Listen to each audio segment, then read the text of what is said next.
গুরুত্বপূর্ণ ভিডিও আপনার মন চাইলে আপনি দেখতে পারেন। ঠিক আছে, আমি আজকে কোনো ইন্ট্রো ছাড়া ভিডিওটা শুরু করতেছি, মন মেজাজ খুবই খারাপ।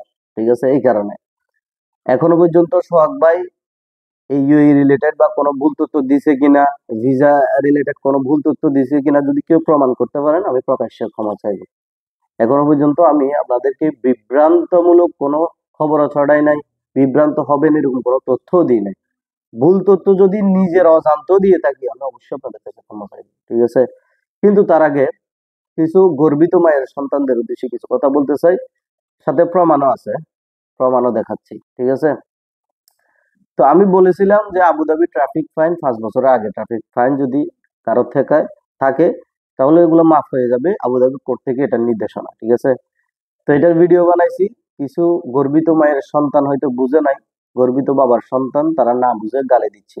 একজন তো ফোন করে গালি দিছেও, গালি দিয়ে ক্ষান্ত হয় নাই, সে আবার টিকটকে এসে কমেন্ট করতেছে ভাই একদম গালি দিছি, ফোন করে একদম গালি দিছি। মানে উনি গর্বের সাথে বলতেছে ওনার মা বাবা যদি বেঁচে থাকে আল্লাহ তাআলা হায়াত দারাজ করুক, ওনাদেরকে সম্মানিত করুক। আর যদি ওনার মা বাবা বেঁচে না থাকে আল্লাহ তাকে কবরে ক্ষমা করুক, জান্নাত দান করুক, এতটুকু কামনা ওই গর্বিত মায়ের সন্তানকে। হুম, মানে উপরে যিনার কমেন্টের রিপ্লাই দিচ্ছি। তো এই ভদ্রলোক আমাকে গালিও দিছে আবার কমেন্ট করতেছে। তারপর আরো কিছু এখানে কমেন্ট করতেছে না বুঝে, মানে যে জিনিসটা তাদের ধারণা নাই সেটা নিয়ে তারা কি উল্টাপাল্টা কমেন্ট করবে, উল্টাপাল্টা ধারণা করবে। আমি বলেছিলাম 5 বছর আগে ট্রাফিক ফাইন ওগুলো মাফ করে দিচ্ছি। আমাকে বলতেছে এটা কেমনে থাকে, 5 বছর আগের ফাইন কি থাকে নাকি? হ্যাঁ, এই যে তথ্য প্রমাণ সহ আছে, আমি এক এক করে বলতেছি। এখানে 3 জনের ইনফরমেশন আছে আর বাকিগুলো খুঁজে পাইতেছি না। ওনার নাম হচ্ছে যে জিয়াউর রহমান, উনি আসছে দুবাই থেকে। জিয়াউর রহমান দুবাই থেকে। ঠিক আছে, ওনার 24/12/2019 এর আগের যত ফাইন আছে সব মাফ হয়ে গেছে। প্রায় 5-10 হাজার টাকার মতো ফাইন ছিল, আমি শিওর জানি না। হ্যাঁ, তারপরে তারপরে যেটা আছে, উনি হচ্ছে আতিকুল ইসলাম। উনি আসেও নাই, উনি আসেও নাই, টাকা পাঠায় দিছে, কাজ হয়ে গেছে। ওনার এই 25/12/2019 সাল এর এই ডেটের আগে যেগুলো ফাইন ছিল ওগুলো মাফ হয়ে গেছে। তারপরে ইনি হচ্ছে যে কাউসার আহমেদ ভাই। কাউসার আহমেদ ভাই আসছে আবুধাবি থেকে। আবুধাবি থেকে আসার পর ওনার ওনার ফাইনটাও মাফ করাইছে। আপনারা চাইলে, উনি তো গতকাল ওই দিনের ভিডিওতে কাউসার ভাই ওইখানে নিজেই কমেন্ট করছে, আপনারা যাই দেখে আসতে পারেন। তো এই 3 জনের ইনফরমেশন আমার কাছে আছে, যদি আপনাদের মন চাই আমার কাছে আসি দেখে যেতে পারে, সমস্যা নেই।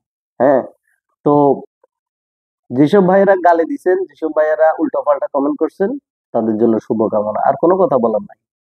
আমি এখনো পর্যন্ত এ পর্যন্ত নিজের মানে জেনে শুনে এখনো পর্যন্ত ভুল তথ্য কোনোদিন দিই নাই।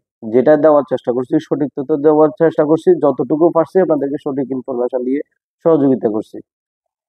এবং কি অনেক টাইপিং, অনেক ট্রাভেলস যেগুলো আপনাদেরকে বলে না সেগুলো পর্যন্ত আমি বলার চেষ্টা করছি, সেগুলো পর্যন্ত বলে আপনাদেরকে কি সহযোগিতা করছি, যাতে আপনারা কি ইয়াতে না হন, মানে বিপদে না পড়েন। এর আগে কেউ এরকম ভাবে খোলাখুলি ভাবে এই জিনিসগুলো আপনাদেরকে বলছে কিনা আমি আমার জানা নাই। তারপরও কিছু ভাই উল্টাপাল্টা এই কমেন্ট করবে, গালি দিবে। তো যেসব গর্বিত মায়ের সন্তানরা গালি দিছে তাদের মা বাবা যদি জীবিত থাকে আল্লাহ তাআলা হায়াত দারাজ করুক, সম্মানিত করুক। আরেকটা কথা বলছে কল ধরতেছি না। দেখেন ভাই, আমি 2 টাকার কোনো সেলিব্রিটিও না, আমার কাছে কোটি কোটি লাখ লাখ টাকাও নাই যে আমি দাম দেখাই আপনাদের কলটা ধরবো না। আপনারা যত কল করবেন অত আমার কাছে খুশি লাগে, এটা আমার জন্য নিয়ামত আল্লাহ তাআলার কাছে। যত কাস্টমার ফোন দিবে এটা শুক্রিয়া। আর একজন যদি কাস্টমার হয় ওই একটা এই একটা কাস্টমারই কি আল্লাহ তাআলার পক্ষ থেকে নিয়ামত। এটা ভাবি বিরক্ত বিরক্ত লাগলেও বিরক্ত হওয়ার মতো না। আপনি একটা জিনিস চিন্তা করেন না, আমারও খানা আছে, আমারও ঘুম আছে, আমারও সবকিছু আছে, নামাজ কালমা সবকিছু আছে। আমি একটা স্ক্রিন রেকর্ড দিচ্ছি, সেটা হচ্ছে যে ওই ভিডিওটা ছাড়ার রাতে ছাড়ছি, সকাল থেকে শুরু, মানে কল। আপনি দেখেন আমার ডিউটি 9:30টায়, 8টা থেকে কল শুরু, 7:30 8টা থেকে কল শুরু, আমি আপনাদেরকে দেখাচ্ছি। এরপরে 12টা আমার ডিউটি 1টা বাজে শেষ, আমি 1:30টা পর্যন্ত ছিলাম এই কলগুলো শুধু ইয়া দিতে দিতে। এরপরে আপনি দেখেন না, 1:30টা থেকে আমি 4টা বাজে 4:30 বাজে অফিসে আসছি। এর ভিতরে 1:30টা থেকে 4:30টার ভিতরে কয়টা কল আপনি মিস কল গুলো দেখেন না, অন্তত 30 থেকে 35টা কল মিস কল, যেগুলো আমার খাওয়ার সময়, ঘুমানোর সময় বা গোসল করতেছি, নামাজের সময়, এই সময় কলগুলো দিছে, ধরতে পারে না। এরপরে 4:30 থেকে কিছু কল ধরছি, কিছু কল কেটে দিছি কাজের জন্য। তো এখন বলেন, এতগুলা যদি কল আসে, আপনারা যদি হোয়াটসঅ্যাপে নকটা দেন, তাহলে হোয়াটসঅ্যাপে নকটা দিলে আমি 1 ঘন্টা 2 ঘন্টা পরে বা 5 ঘন্টা পরে হইলেও আপনার কমেন্ট রিপ্লাইটা দিতে পারি। কিন্তু কলটা দিলে তো কোনো মতে কিছু করা যাচ্ছে না। হয়তো অনেকে বলতেছে আমি কল ধরতেছি না, আমার দাম বেড়ে গেছে, আমি এই সেই। ওয়াল্লাহি এরকম কিছু না। আপনারা যদি হোয়াটসঅ্যাপে দেখেন না কয়জনকে রিপ্লাই দিই নাই, হয়তো বলে চলে 1-2 জন থেকে যেতে পারে পিছনে, কিন্তু সবাইকে রিপ্লাই দেওয়ার চেষ্টা করছি। এখানে যে সবাই কাস্টমার এরকমও না।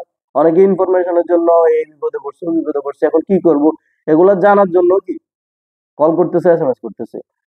দয়া করে অনুরোধ করব, যদি আপনার কোনো ইনফরমেশন জানার থাকে, আপনি কোনো কাজ করাবেন, সমস্যা নাই, হোয়াটসঅ্যাপে নক দেন।